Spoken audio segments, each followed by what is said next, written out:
dash dash dash. This story does not belong to me. Credits in the description.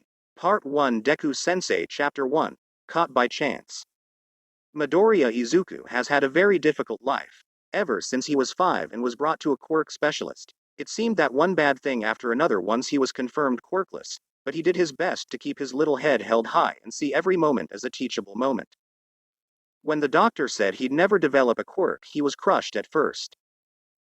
Then he looked into how heroes with non-physical quirks to see how they worked. When his father, Hisashi, stopped coming home after the diagnosis, Izuku cried every day for a month. But he did what he could to cheer up his heartbroken mother while trying to learn how to do things around the house like cooking and laundry so she wouldn't be as stressed out. When people started to ostracize him for his lack of a quirk and avoiding him, which made him feel lonely, Izuku spent all the free time he now had studying and adding to the notebooks he started using for hero analysis. When his best friend in the world, Kacchan, started being mean and using his quirk on him, he felt sad, guilty, and often very hurt. That didn't stop Izuku from trying to stop Kacchan from bullying others, and he would do his best to walk off the pain. When his classmates turned from ignoring him to physically bullying him, he lost count of how many times he limped home. But Izuku did his best to get through the day and patch himself up before his mother got home so she wouldn't worry or stress herself out over him. From all of these things, Izuku did his best to find something, anything, to take from them or some bright side to the experiences. From the doctor, Izuku learned he'd have to find a way to be a hero that wouldn't rely on a quirk and discovered his favorite type of heroes and his favorite hobbies. Izuku tried not to think of the doctor's words or his mother's apology that he didn't want to hear repeating on loop. Of his father's abandonment, he learned many life skills before he was 10 that would be helpful later on in life while taking some of the burdens off of his mother. Izuku ignored the gaping hole in his chest when he heard his mother throw Hisashi out and pushed the nightmares of his mother abandoning him for not being useful or a burden as far as he could from his mind. The isolation of his peers gave him plenty of time to study and to work on his notebooks, and the adults ignoring him taught him to be independent. Izuku pretended not to notice how the teachers would purposely separate them or actively discourage them from playing with him because he was fragile, or how his teachers always forgot about him when they passed out field trip waivers or treats, so there was never enough. From Kacchan's cruel words and consistent bullying, Izuku learned to grit his teeth and gained a thick skin when it came to insults. Izuku quickly understood how the hateful words constantly spewed at him were so much worse when they came from someone you loved than some stranger, and were stuck playing on loop in his mind no matter how much he tried to drown them out. From the bullying, Izuku learned to bear with the pain and treated his injuries on his own. Both would be a great skill for a hero. Izuku knew he shouldn't know how to stitch his body back together when his peers tore it apart, or knew when his classmates had or hadn't broken one of his bones, or be so familiar with the pain of forcing a limb back into its socket. For the next 7 years, Izuku had made a routine that had served him well. In the mornings he would wake up, get ready for the day, then have breakfast with his mom before heading to school. At school he'd do his best to keep his head down and avoid getting too injured from his classmates during school hours. After school had ended, he'd try to run home to get away from his classmates, which he failed at 50% of the time, or he'd limp his way home if they already got to him. Occasionally he would see a few hero fights on the way home. When he got home, Izuku would clean himself up, then patch up his wounds before making dinner, then did his homework if he still had any, wait to eat, and talk with his mom. Occasionally they would do something together if he felt well enough to for an hour before retreating to his room. He'd finish any homework he had left, then would do his daily chores. The few times he had spare time left after all that before bed, Izuku would watch HeroTube or research things so he could better understand how certain quirks work. All of this knowledge immediately was added to his notebooks. After that he double-checked his injuries would be okay for the night, then get ready for bed and passed out.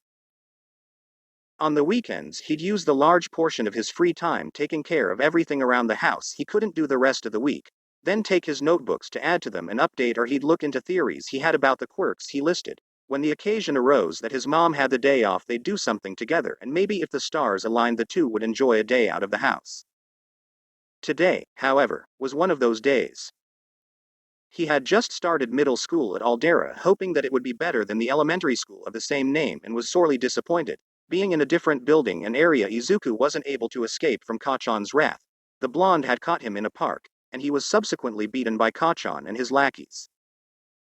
In addition to using their quirks on Izuku, they beat him, verbally abused him, dragged him through some bushes, and dumped him in a puddle of mud they made before leaving. Izuku waited until he knew they were gone to get to his feet and categorized his injuries, starting with any cut or bruises he could see so he could treat himself when he got home.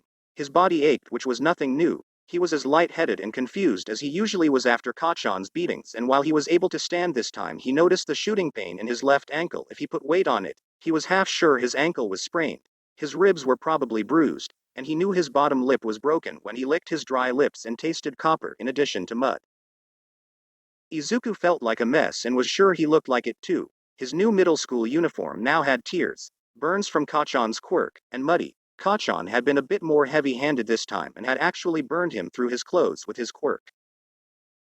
Izuku was already mentally dreaded having to fix his new uniform on the first day, but he had thankfully predicted this and had stocked up on replacement cloth the week before. But he would need to get home, clean, and patch himself up first before he could think about fixing his uniform. Izuku stumbled when he took a step forward and collapsed to his knees with an oof.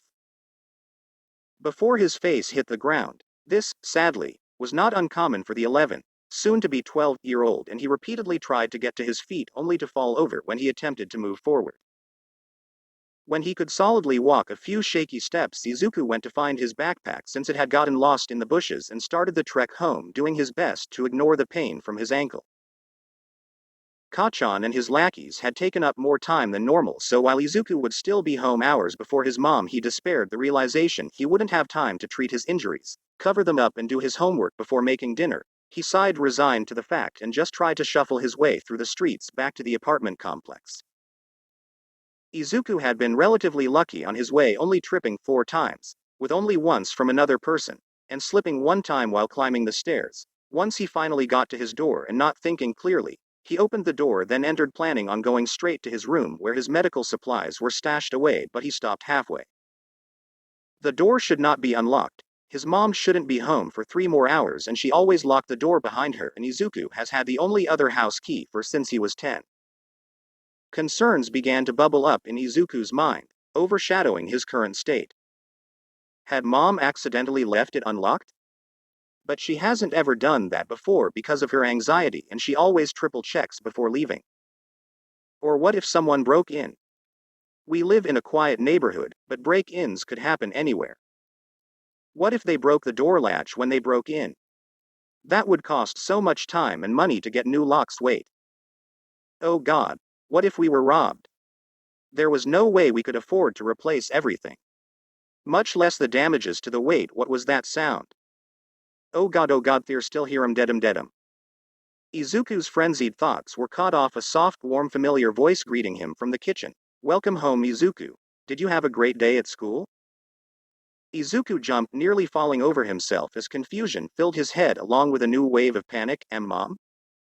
What are you doing home? He questioned, feeling his guts already knotting up as reasons why sprung to the forefront of his mind. What day was it again? Monday? She should have been home by 8:30 today. Was she sent home early? Why would they do that? Did she start feeling unwell again? No, she got over that stomach bug already.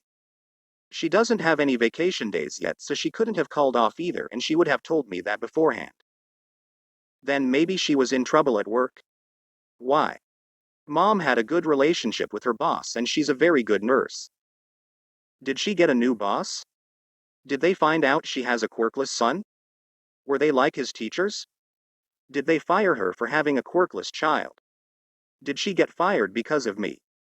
Izuku's mental anguish hadn't lasted long as his downward spiral was interrupted by a soft giggle from his mother. Nishi, the new scheduling nurse, overbooked my unit today. Ito didn't have as many overtime hours, so Aki sent me home. She answered, and Izuku immediately felt the weight of somehow getting his mother fired slip off his shoulders. You always work so hard. You do everything around the house. So, I thought that since I had the day off, I could surprise you with dinner this time. Inko cheerfully proclaimed, and Izuku couldn't help tearing up from her kindness. Words often couldn't describe just how grateful he was for such a wonderful mother. I made your favorite. she enthusiastically added, and he could even smell the catsudan from the doorway. Izuku's mouth watered, and he subconsciously licked his lips only for his heart to stop as the filthy taste of copper brought him back to reality. That he was standing in the entryway, a tattered mess covered in mud and blood, with his mother not 10 feet away from him. Izuku flew into an absolute panic when he heard her moving towards him. I'm going to wash you up," he stuttered out as he desperately rushed to his room, hoping by some miracle he could maybe get changed into something that could hide most of the damage, but he froze when a dull thud came behind him. He immediately turned around and saw his mom standing at the kitchen threshold with her hands over her mouth, staring at him horrified. Izuku felt his heart drop as one of his worst nightmares come true. Chapter 2. Pulling back the curtain. Izuku? What happened to you? Inko cried, the famous Midoriya, tears falling from her face as she rushed over to him. Izuku's body was trembling, only staying upright thanks to a hand firmly placed on the wall. Inko's eyes took in every inch of his bruised form. Massive patches of black, blue, green, yellow, and red overtook his skin, leaving little left of his pale skin. Sticks, twigs, and leaves stuck in his hair and his muddy uniform. The uniform in question wasn't just soaked in mud, torn in multiple places, revealing gashes and multiple hand-shaped scorch marks meeting where burnt skin and cloth nearly fused. Izuku's mind, meanwhile, was spiraling as he desperately grasped for an excuse that would calm her down. Mom, I'm fine. It looks worse than it is. He sputtered out, but he flinched when she touched his heavily bruised cheek. Midoriya, Izuku, don't you dare try to tell me that. This is fine. She scolded him sternly and started pulling him to the bathroom.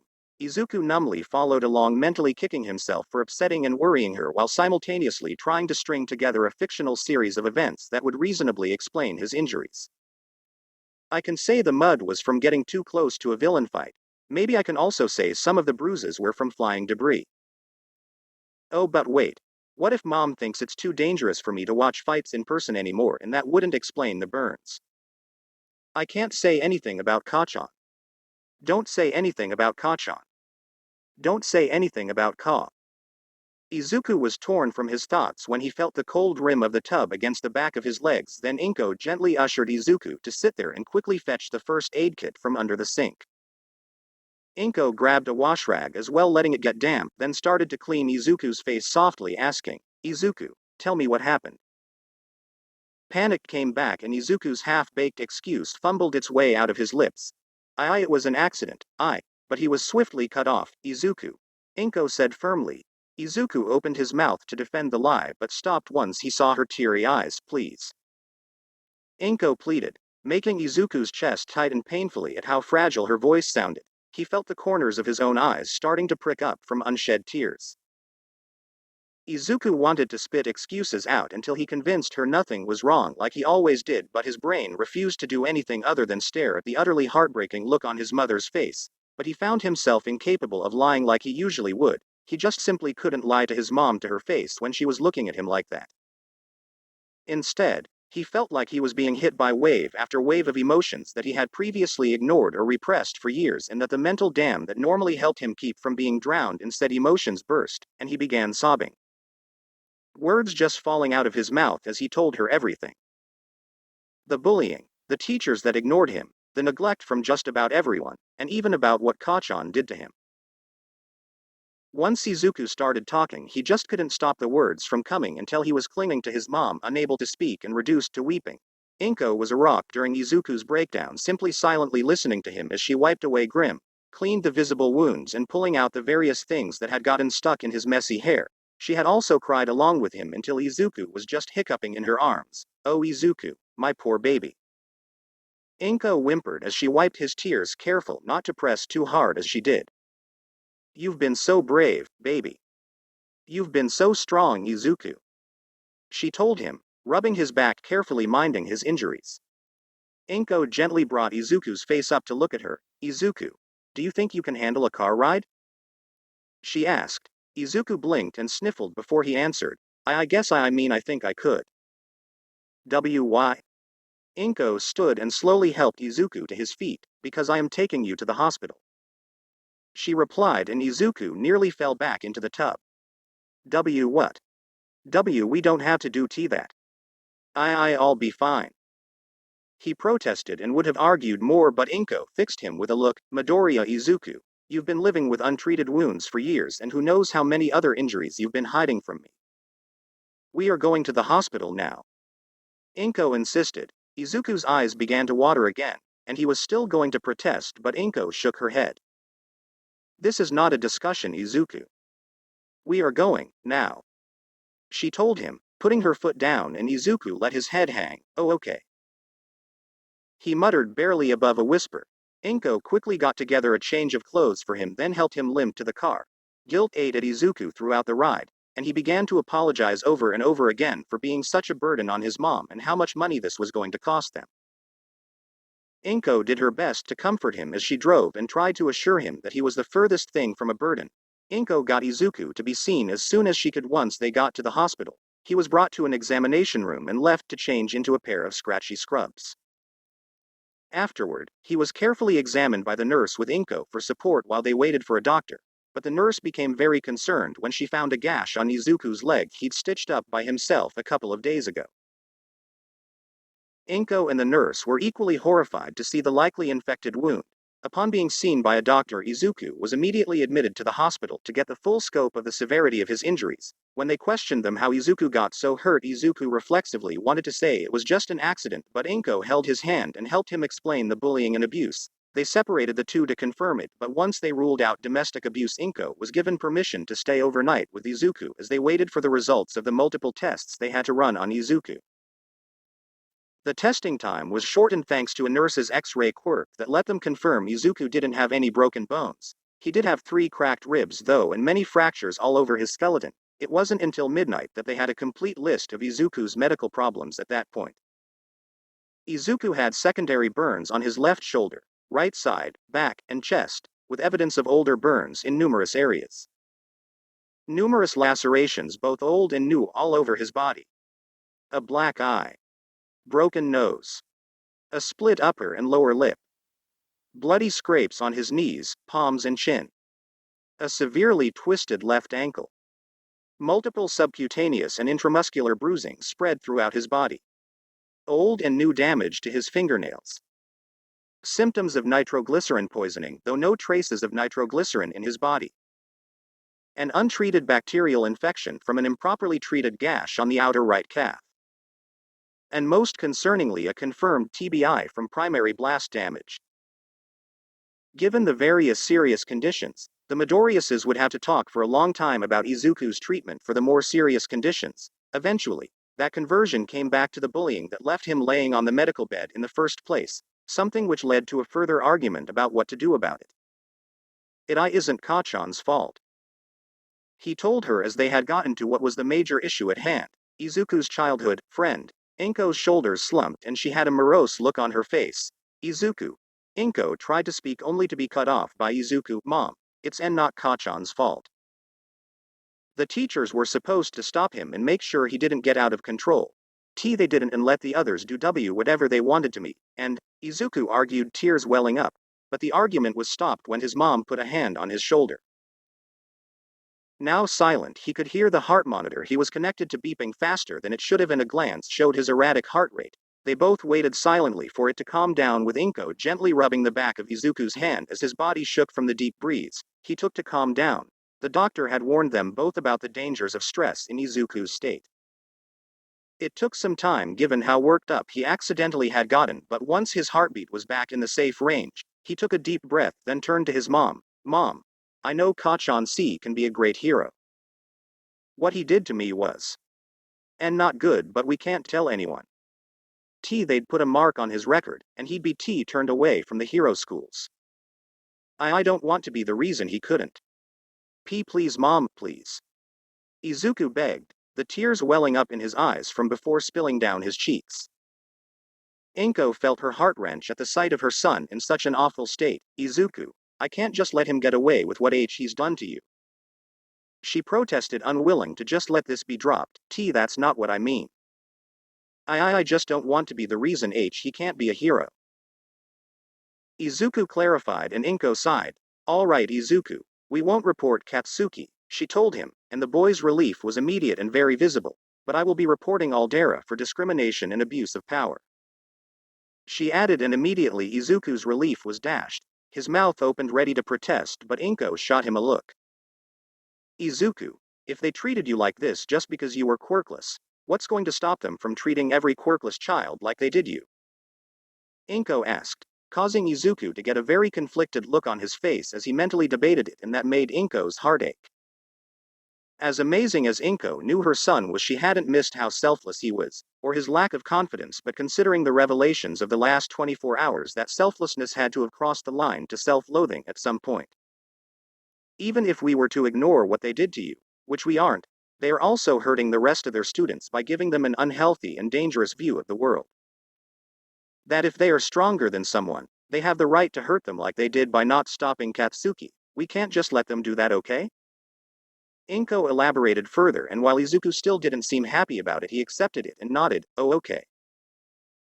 He muttered, rubbing his cheeks to get rid of his tears. Inko couldn't help feeling tears building up in her own eyes, as she could already see the uphill battle of getting Izuku to a better mindset was going to be more of a trek up a mountain. Mom?" Izuku said, worry clear in his voice once he realized she was about to cry. "Izuku, I've tried my best to be a good mother for you, however, it seems I've clearly failed in that." Inko told him. Her tone was rueful. Izuku was quick to jump to her defense, and no. "You're a great mom.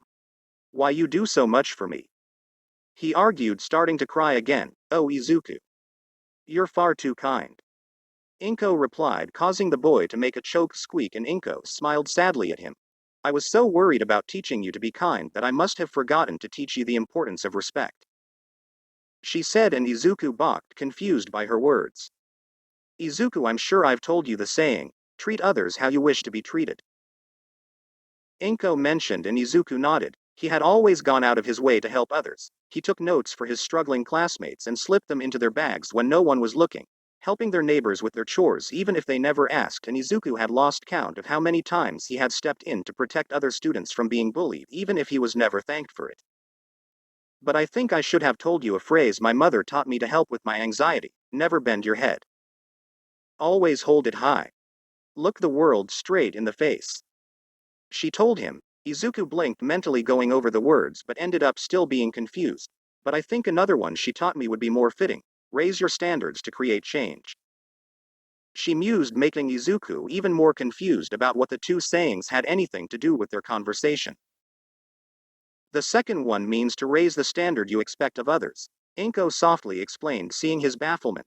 "The first is about how you let others treat you unintentionally sets a standard for how people are allowed to be treated," she continued. Izuku's face twisted as he tried to understand what she meant but was unable to connect the dots. Why would look to him for how to treat people? What? He questioned, feeling dumb for not being able to understand. "Izuku, do you think quirkless children should be bullied?" Inko asked, and Izuku shook his head, and no, he exclaimed. "Then why was it okay for you to be bullied for being quirkless?" Inko questioned. Izuku opened his mouth only to turn away as his hands fiddled with the blanket. "That's different," he meekly protested, unable to look at her. Inko shook her head. "No, it's not, Izuku. Either no one should be bullied, or everyone should. There's no middle ground when it comes to bullying," she argued, causing Izuku to shrink into himself more. "Izuku, if they're only bullying you because you're quirkless, then they're going to bully everyone that's quirkless for being quirkless. If no one says that's wrong and even encourage it, then they're going to grow up thinking they have the right to hurt people just because they're quirkless." Inko laid out plainly for him. Izuku seemed blown away by the thought and was trying to wrap his head around the idea. Seeing his heart rate picking up again, she took his trembling hands in hers. "I know this is hard for you to understand right now, but you don't have to right away. It's something we'll work on, together," Inko promised, rubbing the back of his bandaged hands. "Oh, okay." Izuku shakily agreed. Chapter 3. Misery Loves Company.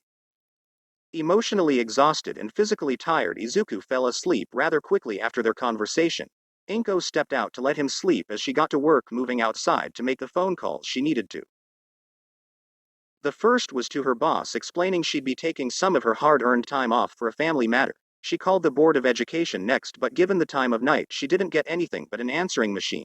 Inko left a strongly worded message that she wanted a meeting with them about her son's treatment in some of their schools. Her third call was to a small firm that helped with cases involving minorities. She had memorized their number once Izuku turned 6 and still hadn't shown any signs of a quirk. The fourth call was one she spent an hour arguing with herself whether or not to even make. Inko's brain flooded with things she wanted to say, things she wished to scream into the phone regardless of who might overhear her. But Inko didn't do any of that, and did her best to quiet the hateful part of herself, then with a shaky breath pressed the call button. Inko waited with bated breath for the other to pick up and tried to think of what to say if they did.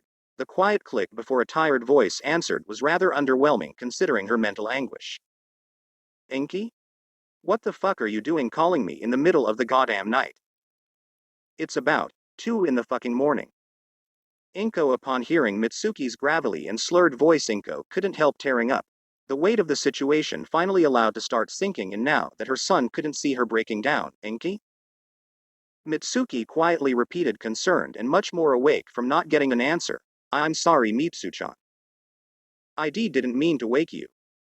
She apologized, voice shaking, all of her anger suddenly and quickly being disconnected from her friend. Hey, don't go spouting off BS, it's fine, Inky. What's going on? Mitsuki assured, and Inko had to hold herself back from sobbing. Izuku came home bleeding today. We're at hospital right now. She managed to say as she wiped away tears. Fucking god, Inko? What the hell happened? Is the little guy okay? I'm getting dressed right the fuck now. Mitsuki panicky questioned with the sound of fabric moving around in the background. Inko swallowed thickly. He's going to stay in the hospital for a while. He is going to need a lot of treatment. She answered. Don't you worry about crap, Inky, I'm on my way. Where the fuck are you? I'm meeting you at the goddamn hospital. Mitsuki demanded. Before Inko could get herself together, there was some muttering on the other side of the phone, and judging from Mitsuki's yelling, Inko guessed Mitsu-chan had managed to wake Masaru. When Mitsuki stopped, Inko rattled off the hospital's address. K got it. I'll be there soon, so don't you worry about shit until I get there, Inky. Mitsuki promised, then quickly hung up before Inko could get another word in edgewise. Anxiety began to eat at her not moments later, and Inko went to the cafeteria to get a cup of tea to help calm her nerves as she waited for the blonde in the lobby. Inko was fairly worried Mitsuki might have broken a law or two when she stormed into the hospital not even half an hour after she hung up. The blonde was also clearly panicked and was a bit of a mess, her clothes having just been thrown on and having done nothing about her bedhead. Frantic red eyes met teary green ones across the room, and Mitsuki clearly didn't give a damn about social decency as she ran over to her. Inko. She cried, crushing the greenette in a bone-crushing hug. What the hell happened? Does he need surgery? Can we see little Izu? Mitsuki questioned as soon as she pulled away with her hands on Inko's shoulders. Inko sniffled and rubbed away some of her tears. He fell asleep before I called Mitsu-chan, but we can see him if we're quiet. Inko answered pointedly, ignoring the other questions. Mitsuki had thankfully jumped at the offer and followed Inko up to Izuku's room. The blonde didn't make it 2 steps in before her hands flew up to cup her gaping mouth as she stared at the black and blue boy, utterly horrified. While most of Izuku was covered up his arms by a blanket, his neck was exposed, allowing anyone to see the hand-shaped bruises that wrapped around it, as well as part of one of the burns, in addition to multiple cuts along with other bruises on his arms as he laid limp on the hospital cot with a nose cannula and other devices connected to him. Thinking her friend had more than enough of a look, Inko led Mitsuki away from her battered son's room and to a table in a corner at the cafeteria. They were almost there when Mitsuki's shock and horror dissolved into a blind rage, with steam practically pouring from her ears. Those bastards. How can anyone do that to Izuku? He's a sweet-ass brat that wouldn't hurt a fucking fly. Who would dare lay a fucking hand on him? Mitsuki yelled, finally exploding when they were inside the room. Threats and strings of curses spilled from Mitsuki's mouth with little regard for those around them as Inko tried to corral her to a table away from prying ears. Almost there, Mitsuki rounded on Inko. Has he told you who the fuckers are? I don't care who those motherfuckers think they are. I've got lawyers, Inko.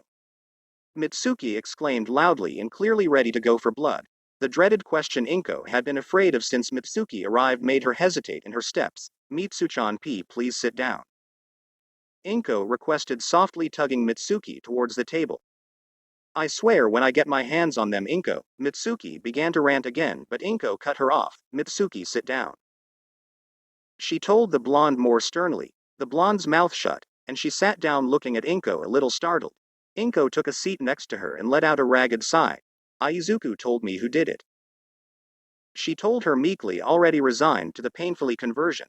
Mitsuki jumped on the statement near immediately. Who? She demanded, practically spitting the word. Inko grimaced. It was his C classmates. Inko answered. Mitsuki's mouth dropped open. Wah, what? Katsuki didn't say shit. There's no way he'd let them get away with that crap. Mitsuki exclaimed, looking baffled, and Inko's eyes focused on her empty cup of tea. He wouldn't, right? Mitsuki asked, losing a lot of her confidence when Inko hadn't said anything. Katsuki is the ringleader of his main bullies. Inko finally told her, causing Mitsuki to gasp. Her jaw dropped, and she automatically went into denial. There's no way that little shit would hurt Izu. Sure. They had their fights, and the brat gives me shit whenever I ask about school, and Izuku hasn't come over in Y years, but that D doesn't, I would have. Oh god, I. Mitsuki's words losing confidence. Inko grimly watched as things began to click in her friend's head, tears welling up as she slumped back into her seat as the reality of their son's fractured relationship fully sunk in. I'm a horrible parent. How could I have missed this? Mitsuki whispered, tears falling. Hair clutched tightly in her hands. Inko couldn't stop a mirthless laugh falling from her lips. If you're a horrible parent, I must be so bad at parenting I shouldn't be called a parent, Mitsuchan. She said, be bullshit. The fuck you are. Mitsuki protested immediately, but Inko leveled her with a look. I'm a nurse and I didn't notice my own son coming home bleeding and blown up. I think that's a bit worse, Mitsuchan. Inko countered with a forced wobbly smile, tears pouring down her face again as her body trembled. The two sat silently, unable to find words as they cried over their sons. What's wrong with Izuku? Mitsuki asked once she regained her voice. Inko wilted and started picking at the rim of her empty cup. He's got a lot of cuts and bruises like you saw. Cracked ribs, a bacterial infection, maybe sepsis, symptoms of nitroglycerin poisoning, but we're most concerned about the TTBI. Inko listed off, straying away from using the bigger, scarier terms, but Mitsuki didn't look any less horrified or guilty. The fuck is a TBI? Mitsuki asked, voice quieter than Inko had heard her friend in years. It stands for traumatic brain injury. It's F from primary blast damage. Inko explained, a bit disconnected from the conversation. Katsuki used his fucking quirk on Izuku? Mitsuki questioned, face pale, and Inko grimly nodded. That's where he got the burns and nitroglycerin poisoning, Mitsuchan. She confirmed. Mitsuki's shoulders slumped as if she had strings keeping them up and that they had been cut. How could this crap happen, Inko? Is little Izu going to be okay? Mitsuki questioned, running a hand through her hair, trying to find something to reassure her frayed nerves. The hospital is going to keep him for 2 weeks at least, to treat and monitor him in case of further complications. Once he's released, Izuku will have to do months of rehabilitation therapy and regular therapy for the bullying. Inko explained, rubbing the back of her hand. I'm not sure if we can pay for it all. Inko muttered, still trying to figure out how to keep in the black while paying for the treatments, medicine, and therapy. I'll pay for it. Mitsuki said, catching Inko off guard. What? Inko questioned, turning to look at the blonde. My bastard child is the reason Izuku is in the hospital. The least I can do is make sure he gets proper treatment after all the bullshit the brat put him through. Mitsuki clarified, face having regained some of its color and glaring at her hands now on the table. Mitsu-chan, why you don't have? Inko tried to argue. No, Inko, I'm going to pay for it, all of it. The hospital bills, prescriptions, rehabilitation sessions. All of it. Inko. Mitsuki firmly told the greenette, then sighed, rubbing her forehead. Besides, whatever bloodthirsty lawyer you get is probably going to ask for it anyway, when you fucking start suing. She added off-handedly, and Inko's grip on the cup got tighter. Izuku doesn't want to sue anyone. Inko corrected, much to the blonde's shock. The fuck? Why the hell not? Those little gremlins, my brat, put him in the god-forsaken hospital and God knows what the fuck else. Mitsuki questioned, a small bit of outrage fueling her tone. Inko gave another wobbly smile and a breathless laugh. He doesn't want to ruin anyone's future. He doesn't want to be the reason they couldn't achieve their dreams. She explained. That's bullshit. Are you really not going to charge their sorry asses, Inko? Mitsuki asked, personal scorn of the situation causing her to be protective over her beloved godson. Inko wanted to say that she'd hang them by their ears, but just let her head hang instead. No, Mitsuchan. It simply wouldn't be worth the legal fees. Inko glumly answered, fuck that. I told you I've got lawyers, Inko. If money is a problem, I'll fucking pay to see those shitheads behind bars. Mitsuki offered and Inko sighed, Mitsuchan, I wish it was that easy, but the money isn't the problem. She told her, tears welling up again. What happens after the lawsuit? Izuku C could never walk down the street without everyone knowing he's quirkless, without everyone K knowing what happened to him. It was so hard trying to find a school that would take him as it was, but if we went to court? They'd never take him with a lawsuit on his record. He'd be turned away because they'd be afraid of a lawsuit against them. People already turn him away just for being quirkless because they don't want to deal with him getting hurt under their care. Inko broke down into sobs midway through her rant. Mitsuki pulled her into a hug and tried to comfort her dear friend, even though there wasn't much the blonde could do for the greenette. I'm sorry, Inky. I don't know what to do. Mitsuki confessed, emotionally torn. Inko sighed shakily as she wiped her face. I don't either, Mitsuchan, but Izuku can't go back. He can't go back to that place. Inko said with her body shaking from nerves and anger. But I don't know where we could find a new school. Aldera was the only school in the district that would take him and not deny us tuition. Inko continued, venting a bit unintentionally. Don't they offer online courses for dumbasses that can't go into school buildings? Maybe little Izu can do one of those shitty scams? Mitsuki suggested, and for a minute Inko paused, then smiled brightly. That's it. Oh, Mitsuchan, it's the perfect idea. She exclaimed, hugging the blonde. Inko immediately took out her phone and started to look up online schooling, mumbling of different things she wanted and how legitimate they might be. I'm going to go back home to tell Masa the fuck's going on. I didn't tell him much before I ran out. Do you want me to swing by your rat hole to get you guys anything? Like clothes or some shit? Mitsuki offered, pulling out a handkerchief to wipe away her tears. Inko blinked, then her mouth opened in an O shape. I rushed to the hospital because of Izuku's condition. I wasn't able to grab anything but a change of clothes for Izuku. Inko confessed, a little ashamed. Right. Don't worry your little bobblehead about anything, Inky. I'll take care of this crap. Mitsuki promised, standing up. Inko was quick to jump to her feet and hugged Mitsuki tightly. Thank you for coming, Mitsuchan. Inko muttered quietly. The entire situation had been emotionally taxing and she had truly needed the comfort of her closest friend. Of course, I would, you inky little bitch. Mitsuki replied, automatically aggressively hugging her back, and Inko began bawling. You've been so good to us, Mitsuchan. She exclaimed, burying her face into Mitsuki's side. Mitsuki would normally brush the praise off with a smirk, but after everything she learned tonight, she felt more guilty hearing the words instead of pride. It's nothing, Inky. See you in an hour or two. Mitsuki muttered, patting Inko's back, then left with Inko seeing her out before then returned to Izuku's room and continued her research of online schooling. Chapter 4. Hard Conversations.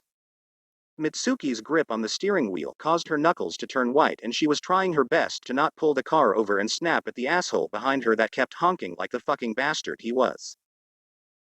Mitsuki was never any good dealing with emotions, and she was never going to claim otherwise, so learning the truth of her son's behavior towards little Izu was worse than a punch to the gut, and she had never felt so torn apart emotionally and mentally. Katsuki was her hard-working little brat who had a massive ego despite her best efforts, but she'd always loved him as any decent mother would. But here she was coming home at 3 in the morning from visiting some of the most important people to her, and one of them was in the hospital with the other crying at his bedside because of him. Mitsuki wasn't sure if there were enough words to describe her emotions right now, and she was only really able to pick out the biggest ones bubbling to the surface when it came to her son's actions. Sorrow that she had become so disconnected from the people she loved that her son could do such awful things right under her nose without her knowing. Horrified that her son could hurt anyone like that or use his quirk on anyone, much less Izuku. Confused on how the boy who always proclaimed he'd be the #1 hero could become a ringleader of bullies. So incredibly disappointed that her brat had sunk so low. The most familiar was probably the anger that her brat could ever raise a single hand to hurt anyone, much less repeatedly attacking little Izu. Guilt had begun eating away at her in the hospital once Inko told her Katsuki was the one to put Izuku in the hospital. She could hardly look Inko in the eyes afterward, and tears pricked Mitsuki's eyes at the thought of what the Midoriyas would have to go through. Anger swelled and crawled under her skin, creeping all over her body, making her physically shake when she remembered that the brats that hurt Izuku would get off free without even getting a damn slap on the wrist for those cocksuckers. But knowing what she knew now, other thoughts began to plague Mitsuki's mind. Izuku was such a sweet open brat, happy to speak his mind to anyone that would listen, that grew into more of an anxious wallflower nerd like Inko. She just assumed that Izuku was becoming more like his mother since she was the only one taking care of him. God knows Katsuki was also the spitting image of herself. But how much did she actually know about her sweet-ass little godson? Was he really as much an introvert as Inko, or had he purposely closed himself off from people because he was afraid to open up to anyone more? Did he have anxiety like his mom, or was he justifiably paranoid that her son would beat him black and blue for moving even a hair out of place? Was Izuku really shy, or was he terrified that everyone would turn on him the second he opened his mouth?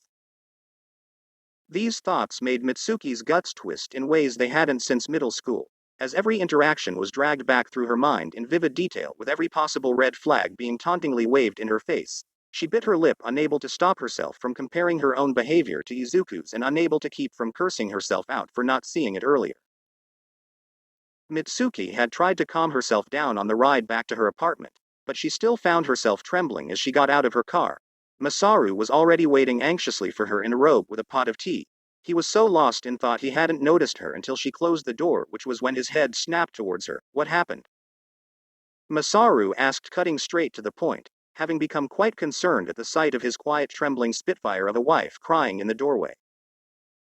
Something that was so out of character for her that it was probably a scary thing for him. Mitsuki's mouth opened a few times, but it took a full minute for her to find words. Izuku's in the goddamn hospital. Some motherfucking cock-sucking bigots attacked him on the way home from that shitty school yesterday. Mitsuki told him, surprised she could keep herself from yelling as she explained. Masaru hadn't needed any more explanation. He understood her source of distress and quickly crossed the room to put his hands on her shoulders to help ground her. Mitsuki felt the anger dissipate slightly as she was reminded of how good of a partner Masaru was. Masaru was always sweet but straightforward in the way she needed. Is he going to be okay? Masaru asked, gently rubbing circles into her shoulders. He's stable right now, but he was in bad shape. Ain't going to get out of the hospital for a while, and then he'll need rehabilitation therapy or some shit masa. Mitsuki answered, wiping away tears. Masaru was about to say something when Katsuki groggily stomped into the living room, rubbing his eyes. It's 4 in the fucking morning. The fuck are you geezers doing? Katsuki hissed, glaring at them. A new wave of anger and guilt overwhelmed Mitsuki when she saw the boy. The urge to scream profanity at the boy for sleeping so damn soundly after putting little Izu in the hospital. It was only held back through clenched teeth. Katsuki, Masaru said in a warning tone, shooting the boy a look. Katsuki tched and rolled his eyes. Christ, old man. You sound like someone died or some bullshit. The boy complained, crossing his arms. Masaru was about to scold the boy, especially given his poor choice of words, but his wife spoke up first. Go to your room. She coldly hissed, barely above a whisper. The two blinked, shocked, both getting confused by her quiet outburst, especially Katsuki, having never seen his mother like this. Why the fuck would I do that, hag? Katsuki shouted. Mitsuki turned and glared daggers at him. Bakugo, Katsuki, go to your room now. You are grounded. Mitsuki hissed, her voice lowering to a tone Masaru had only heard his wife use a few times before. The harshness of it made Katsuki flinch back. He had never heard his mother speak like this ever. The fuck I am. I haven't done shit, he protested, but Mitsuki pushed away from Masaru and stomped straight up to the boy, and she practically snarled into his face. Go. 2. Your room. Now. Katsuki stared back up at her wide-eyed, finding he had been stripped of his voice in his shock and it was unable to return under the sheer venom in Mitsuki's eyes. Katsuki hesitantly stepped back, then he slowly backed away and retreated to his room without a word. Mitsuki had to stop herself from following her son to further give him a piece of her mind. Her fists clenched so tightly as they shook from her flaring rage. Mitsuki? Masaru meekly said, placing a hand on her shoulder, clearly concerned from the sudden act of aggression. Masaru had seen her blown up before and had even had some of her fits directed at him. But Mitsuki had never once snapped at their son being so careful before, having personally removed herself if she ever felt she was getting overwhelmed. Mitsuki could feel the anger die on her tongue upon seeing Masaru so confused, worried and a little scared. She hated this, and the fact that she was the reason he was making that face and that she had scared her son made guilt and shame flood her body, cooling the rest of the excessive anger in her. Masa, we need to talk. Mitsuki told him, tears falling from her face, forcing her hands to unclench. Let's take care of your hands first. Masaru muttered, gently taking Mitsuki's wrists. Her fingernails had pierced her palms and they were bleeding now. Oh, okay, she whispered. Masaru disinfected the wounds and bandaged Mitsuki's hands before they both sat down on the couch. Mitsuki needed a few minutes to collect herself before she explained everything she had learned about at the hospital from Inko. There was a very serious talk between the two that lasted until the sun rose. Chapter 5. The day after. Izuku had woken up to his mother's muttering and he thought nothing of it before snuggling deeper into his blankets, only to pause when he felt something inside his nose tug when he did, and it confused him until the memories of what happened before he fell asleep came back to him. Izuku choked and immediately sat up, seeing he was in scrubs on a hospital bed. Looking around, he saw his mom sitting beside his bed looking over some papers, but he must have startled her when he woke up. Oh, good morning, Izuku. I didn't wake you up, did I? Oh, Izuku-kun, I'm so sorry. Inko apologized and Izuku was quick to correct her. And no, Mom. You didn't, I swear. What are you doing? He asked to change the topic. A nurse was kind enough to have the treatment options printed out for us to go so we can figure out what would be best for you. Inko explained, walking over and gave him a couple of the papers she was holding. Izuku took them and read them over, but most of it was really just gibberish to him and he even couldn't pronounce some of the words. We're going to have to figure out a schedule for when you return home. Inko mused, brushing a stray hair behind her ear and looking through the papers for something. Keeping a strict schedule will be very important for your TBI recovery. She informed him matter-of-factly and Izuku nodded along with her, not quite comprehending what a TBI meant. Izuku didn't understand a lot of the medical terms or words, but he had tried to learn something about medicine initially for his mom so they could talk about her job more. What he had learned had mostly kept him from dying from an infection, and maybe he did push himself a bit too far sometimes, but even he understood how important it was to take it easy when bones were broken. Even if he hadn't, the doctor had stressed that further stressing his body could lead to permanent injuries and or disabilities, and Izuku wouldn't risk becoming even more of a burden than he already was. Looking down at the papers he still couldn't read. Could you explain these to me? Izuku requested, turning to his mom.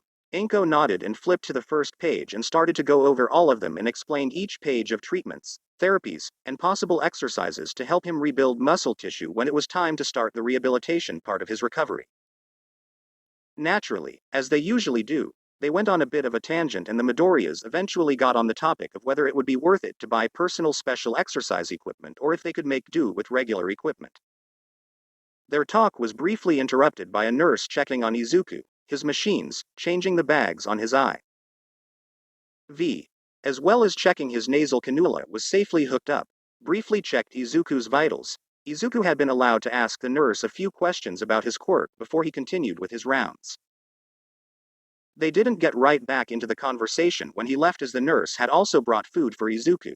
When they did, Inko had gently brought up the idea of switching to an online school and Izuku was very agreeable to the prospect, much to Inko's relief. Happy to skip the part of convincing Izuku into switching from Aldera, and she happily showed Izuku the sites she had spent all last night researching when there was a familiar rough knocking at the door. Yes? Inko called and the door opened to reveal Mitsuki with a duffel bag. The blonde looked the room over before entering fully. Hey Inky, I brought you an overnight bag. How are you doing, Izu? Mitsuki asked, walking over to the pair and dumping the bag by the end of the bed. A little sore Auntie Mitsuchan, but I'm fine really. Izuku answered, brightening up upon seeing his aunt. The Bakugo family would always be family to Izuku. Kachan's behavior aside, the Bakugo family had always held a kindness most didn't or stopped showing him once they learned he was quirkless. Kachan hadn't been the kindest. But his parents still welcomed Izuku with open arms and the old Bakugo charm.